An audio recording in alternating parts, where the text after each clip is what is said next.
faut-il invoquer Jioku? Jioku, du coup, c'est le tout nouveau 5 étoiles qui est sorti aujourd'hui. C'est un personnage très particulier. Mais malheureusement, j'ai bien peur de ne pas vous le conseiller. Voilà, je le dis direct. Déjà, c'est un PNJ, voilà, je trouve. Mais voilà, de toute façon, si vous n'aimez pas le design, comme la plupart des gens, et même moi aussi, comme 3/4 des gens, en fait, franchement, voilà, ne l'invoquez pas. Franchement, c'est même pas un perso méta, franchement, je trouve. Personnellement, mais bon, en gros, c'est un perso qui se vaut être un power creep de Guinefun, tout simplement. Ils vont ficher de la vulnérabilité à Frozon. C'est un personnage, disons, un petit peu niche. Parce que c'est vrai que c'est vrai que honnêtement, je pourrais le qualifier de E1 d'Acheron si je devais le décrire. Parce que c'est vrai que hormis Acheron, il y a franchement, il n'y a pas de personnage qui veut vraiment d'un Geoku, franchement. Il est niche, voilà, il est niche. Sur Priden, il a été classé T1. Voilà, c'est pour dire à quel point il n'est pas une dinguerie. Alors qu'on a la Penacony, il y a plein de persos qui ont été classés T05 voire T0. Voilà, pour un personnage sorti pour mon Penacony, franchement, il est pas ouf. On va pas se le cacher. Et son but serait de infliger tout à foison et de la vulnérabilité. Il est fort en team dot, mais Robin et Rohan May sont meilleurs. Il est OP avec Acheron, mais c'est la seule team, vraiment, il est la meilleure option, vraiment. Sinon, dans le reste, il est franchement dépassé. C'est un personnage de dépannage, dans le reste.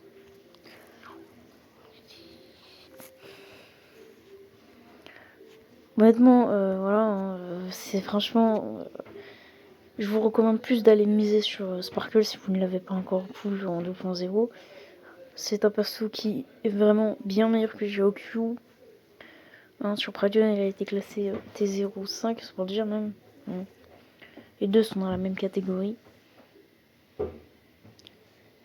Mais Sparkle, elle, c'est un perso qui a un meilleur avenir que Jioku, qui est même en général meilleur que Jioku.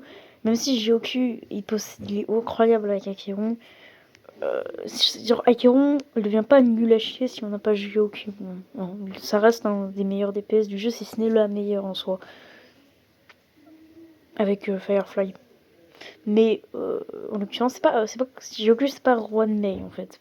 Pour faire, par exemple, c'est pas l'équivalent d'une Rohan May pour une Firefly par exemple. En fait, si Firefly, voilà, si on n'a pas Rohan May, il est nul. Enfin, un peu en tout cas. Bah, Jioku, pour Acheron, si on n'a pas Jioku, ça reste quand même un DPS monstrueux. Je ne conseille pas d'invoquer ce personnage. Car il ne représente pas un assez gros buff pour Acheron, selon moi. Et en plus de ça, pour la seule personne, c'est Acheron, c'est la seule team où vraiment on veut de Jioku. Sinon, en général, le fait que ce soit un personnage limité, ça le rendra pas ouf, vu que généralement on priorisera des personnages tels que justement Sparkle, Robin ou Rohan May qui seront beaucoup plus intéressants parce que les harmonies ont toujours été meilleures que les personnages unités, c'est un fait. Malheureusement, c'est un perso qui souffre beaucoup de sa voix d'un côté, qui est pas ouf en soi, en général. Hormis les teams d'hôtes, sont très fortes, et Acheron, voilà, les debuffeurs en général sont nuls parce que juste ils sont dépassés par le trio Rohan May, Sparkle et Robin. Moi personnellement, je vais invoquer Sparkle, qui elle en revanche est beaucoup plus intéressante justement. Elle booste, elle apporte le plus gros boost des crits du jeu, donc si vous manquez de crits, encore une fois, c'est un très bon perso. C'est un personnage chiant à build cependant. D'ailleurs, essayez de faire en sorte qu'elle a le plus de recharge d'énergie possible. En tout cas, ce serait bien d'avoir plein de recharge, enfin pas de mettre bien une corde ER, je voulais dire. Voilà. Même mettre un cône comme celui de Bronia peut aussi être intéressant si on n'avait pas le cône signature. Surtout en S2, ça peut lui permettre d'avoir son outil très très rapidement. Voilà. Et en gros, Sparkle va booster, comme je dis, et va porter le plus gros boost des crits du jeu. C'est le meilleur personnage pour les solos DPS.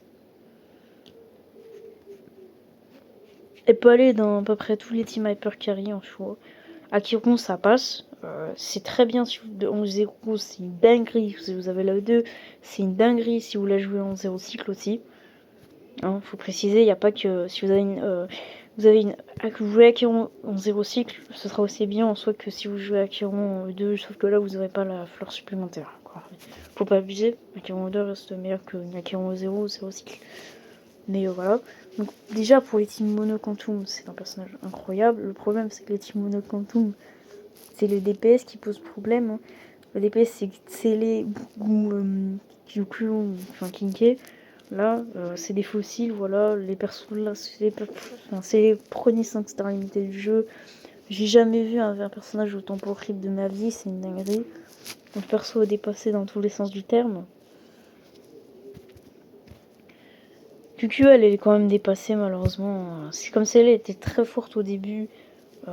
Parce qu'il n'y avait pas des gros DPS, mais maintenant, QQ le fossile aussi. Hein, elle est là depuis la 1.0, c'est un fossile, voilà. Voilà.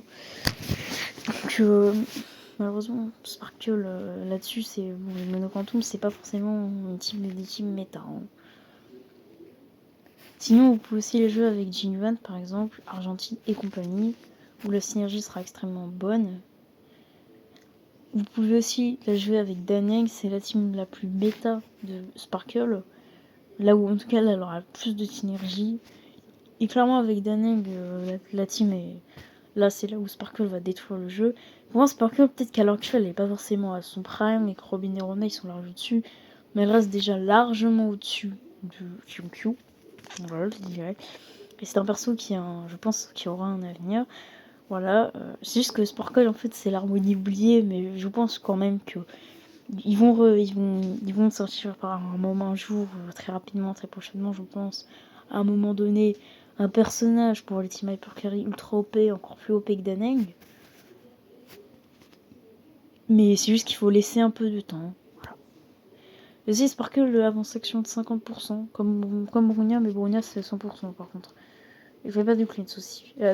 Sparkle justement, d'ailleurs, ce qui est un peu dommage, c'est qu'elle a besoin de beaucoup de conditions pour avoir soit vraiment petit avec elle. Déjà, il faut qu'elle consomme beaucoup de compétences, ou qu'il consomme beaucoup de compétences, comme Kiki, Kyushu, etc. Il faut aussi qu'il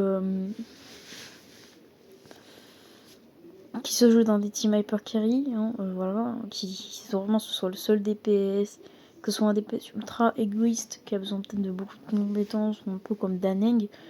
Hein, qui n'est pas de conditions comme ça bizarres en mode on a besoin de 2 personnalités pour avoir un passif, comme Acheron, voilà, sinon c'est vraiment dommage. Mais si ces conditions sont respectées, dans ce cas, Sparkle sera la meilleure harmonie. Mais juste que Sparkle a besoin de plus de conditions que les autres personnages harmonie, disons, pour être petit. Alors Robin, elle a pas vraiment besoin de conditions. Attaque de suivi ou pas, elle restera OP avec les persos. Roi de Mei, rupture ou pas, elle restera quand même OP. Après, si le perso skill n'a pas attaque, ça marche quand même. Hein. Mais c'est vrai que c'est un peu dommage pour Robin, en l'occurrence, si le personnage ne skill pas attaque. Mais en vrai, 3/4 des personnages sur le jeu skill l'attaque. Mais du coup, je vous déconseille d'invoquer GOQ et de miser plutôt sur Sparkle que je conseille d'invoquer. Franchement, très bon perso. Il ne faut jamais rater un personnage en mini, sauf si vous ne l'aimez pas. Vraiment, Robin est très OP, Roi de Mei est OP, Sparkle est OP. Ces 3 persos sont très intéressants à aller chercher en free-to-play. C'est les 3 meilleurs personnages du jeu. Même en vrai quand on est des whales, hein, parce que même pour les whales, ils ont des ondes de long complètement OP. Donc voilà. D'ailleurs, moi j'irai du coup faire un 50-50 sur Sparkle. D'ici peut-être 10 jours, je verrai. Quand il y aura les resets, là, les 5 tickets qui vont arriver sur le portail de Sparkle. Si je gagne le 50-50, j'en fais une vidéo. Si je le perds, cependant, j'en fais une short. Hein. J'espère pas le perdre parce que, en l'occurrence, pour Sparkle, j'avais déjà fait un 50-50 auparavant et je l'ai perdu sur Bronia. Donc j'espère pas encore reperdre un 50-50 sur Sparkle. Ça m'est jamais arrivé. En espérant que Sparkle ne fasse pas exception.